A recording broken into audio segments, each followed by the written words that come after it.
And so, after all those legal battles, remember kids, they made a movie about all that, Nintendo finally got their hands on Tetris. And it became the pack-in title for the Game Boy, which sent the monochrome handheld into the goddamn heights of handheld heaven or something or other to that extent. And there was also Tetris for the Nintendo Entertainment System, a version that almost nobody talks about, plays, and thus has been lost to the annals of time and space. I am kidding, of course. The third iteration of Tetris on 8-bit Nintendo is perhaps best known for being the version that people play in that classic Tetris World Championship gimmick thing or whatever. It's also the only one to be licensed by Nintendo for play on your Nintendo Entertainment System and also bearing the official Nintendo seal of quality, back when that actually meant something. Or at least back when Nintendo did a much better job of faking it, but I digress. Nintendo's iteration of Tetris on the NES is a scaled-back endeavor compared to the previous Tengen effort, or even its Game Boy counterpart for that matter. Most notably and baffling, this version is back to being a single-player game, which is a bitter pill to swallow, considering the Tengen version featured two-player gameplay. It's usually for this reason alone why people at the time preferred the Tengen version and would dub it the superior version of Tetris on the NES, and there's certainly enough merit to that viewpoint, but let's dive into this a bit further. There are two modes of play, Game A and Game B. Game A is the traditional marathon mode, pick a level, clear lines, with every 10 lines cleared moving you up a level, unless you start at a later level, and thus have to play catch up with the line count. Game continues until you eventually top out, and if you score high enough, you get a little cutscene of a rocket being launched into space or something.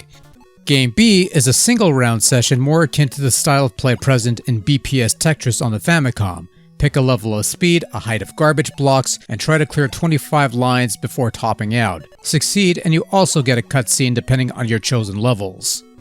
Tetris boasts a similar control scheme to the previous version. You have two rotate buttons clockwise and counter. Pressing down speeds the descent of your piece, otherwise known as a soft drop. Pressing select toggles the next preview window, and pressing start pauses the game with a black screen.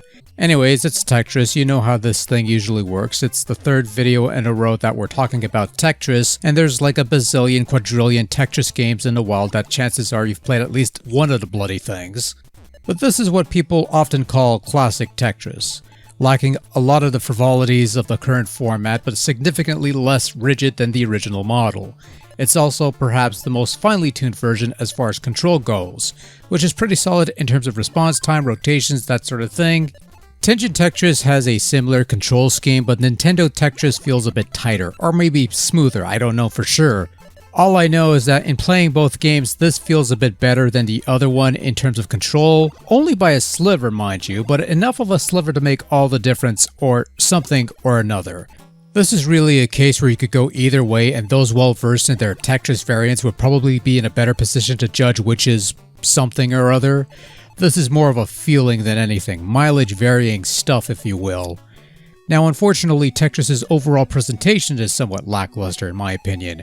Oh, don't get me wrong, the overall layout is fairly clean looking, the various tetrominoes comprise unique square segments from each other, and different levels color these pieces differently, which is a nice touch. If only the background element was a little more exciting than this dull gray collage. The intermissions are fun if you can score them, but that's about it really. Audio-wise, of the three music tracks you have to choose from, Music Track 2 is the only track shared between the NES and Game Boy versions, and I tend to prefer the NES take on the song a little better. Track 1 is Dance of the Sugar Plum Fairy from the Nutcracker Suite. It's not a bad take on the song, quite frankly. Track 3 is a somewhat mellow, smooth listening track that's almost haunting in its calmness. Honestly, the NES version has better music, and I'm kinda sad that they were replaced with the Game Boy tracks when they brought this over to the SNES as part of that Tetris Dr. Mario package. Sound effects are alright. I mean, if they were good enough for Captain N. For anyone who remembers that show being a thing. Long time ago. Otherwise, nobody's gonna get that. I don't think anybody cares. Does anybody care? Overall, Tetris on NES by Nintendo is a solid version of Tetris that endures to this day for better or worse. And whether it's the best version of Tetris on the NES/Famicom/whatever, I don't know. This one has less stuff than the previous game, but it does play a little better, and it's more in line with the popular Game Boy version, so that's something I guess. I don't know, they made a bunch of Tetris games on the system. They're all good in their own way, they're all worth playing. Which is better is entirely up to you. I generally prefer Puzzle League, but that's not on the NES, and that's a damn shame.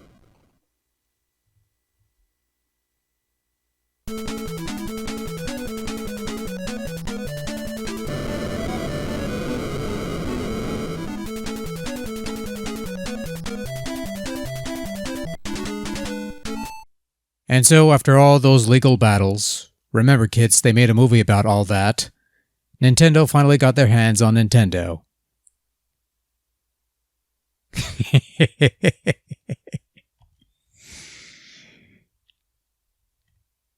That doesn't sound right.